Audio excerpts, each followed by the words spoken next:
E aí, meus queridos, tudo bem? Eu sou o Prof. Clayton Reis e essa é a resolução de mais uma questão que fala sobre acústica, efeito Doppler, e a questão diz o seguinte: para um observador em repouso, a frequência do som é aumentada pelo efeito Doppler quando... E aí a gente precisa definir ali dentre as alternativas qual é que melhor se encaixa. Bom, então vamos lá, olha só. Primeira coisa, a gente tem que lembrar o que é o efeito Doppler. Eu deixei aqui um desenho mais ou menos pronto para eu poder explicar isso para vocês, onde a gente tem o seguinte, ó. A gente tem uma fonte, né? Desenha ali de forma bem aleatória.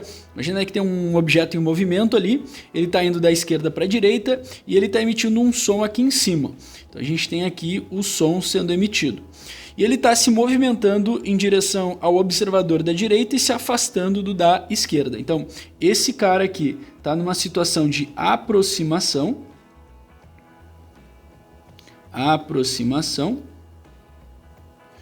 E o outro, né, o outro observador, ele está numa situação de afastamento.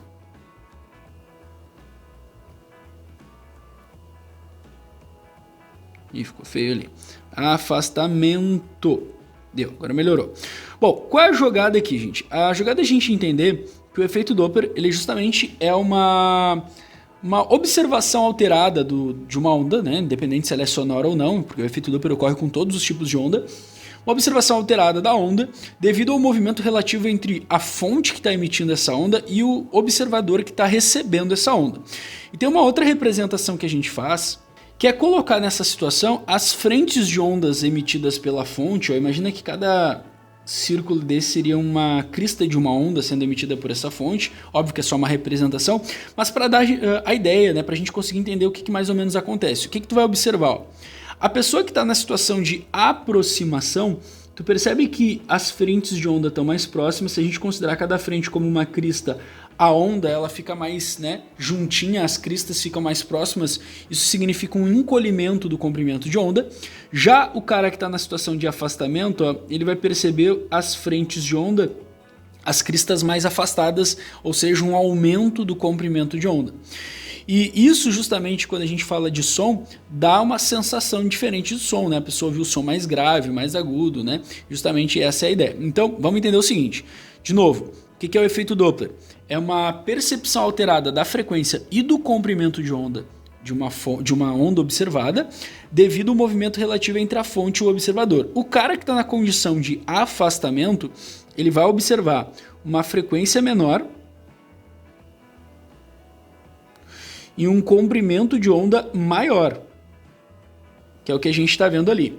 Já o cara que está na condição de aproximação, ele vai ver o contrário, né? Ele vai ver uma frequência maior e um comprimento de onda menor, certo? Essa é a relação que a gente vai ter. Vamos lembrar que a frequência e o comprimento mudam, mas a velocidade durante todo o fenômeno, ela se mantém constante, porque a velocidade da onda depende do meio. Como o meio é o mesmo, a velocidade não vai mudar. Então não confunda esse tipo de coisa. Então, dentre as situações ali, o que a questão está perguntando mesmo? Para um observador em repouso, a frequência de um som é aumentada pelo efeito Doppler quando? Quando é que a gente viu que ela é aumentada? Ela é aumentada quando nós temos uma situação de aproximação. Então, quando a fonte está se aproximando do observador ou quando o observador está se aproximando da fonte. Olhando as alternativas, o que a gente tem? A alternativa A fala exatamente isso, ó, quando a fonte se aproxima do observador. E aí nós ficamos provavelmente com a A como resposta certa. O que diz nas outras questões? Ó? B, a fonte se afasta? Não. O observador se afasta rapidamente da fonte? Não. Ó, afastamento tanto faz se é do observador ou da fonte, tá? Se for afastamento rápido ou lento, sempre a frequência vai diminuir. D, o observador se afasta lentamente? Não, como eu disse, não importa se é rápido ou se é devagar, se afastou, vai ter uma mudança na frequência de forma que ela diminua, e ele fala nenhuma das anteriores, também está errado, porque a gente já viu que a resposta A está certa. Então, para essa questão, fica aí a alternativa A, que é justamente a situação do efeito Doppler. Espero que vocês tenham entendido, espero que vocês tenham gostado, muito obrigado por assistirem até aqui, fiquem ligados aí nas próximas resoluções, era isso, bons estudos para vocês e tchau, tchau!